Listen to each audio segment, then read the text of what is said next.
মধ্যে জেনার আখড়া লেগে আছে। কিভাবে আপনারা বলতে পারেন কিভাবে?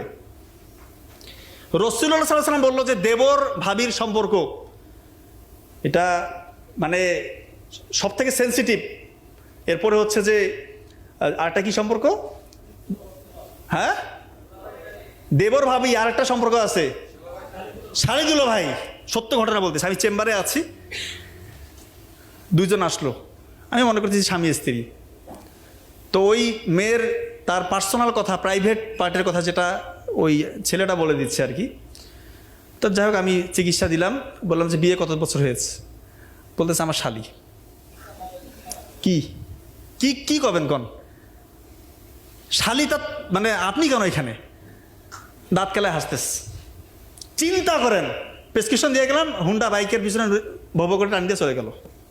এই হচ্ছে সম্পর্ক। বাবা মারা কি মানে মাথার মধ্যে কিছু আছে না নাই আল্লাহ জানে।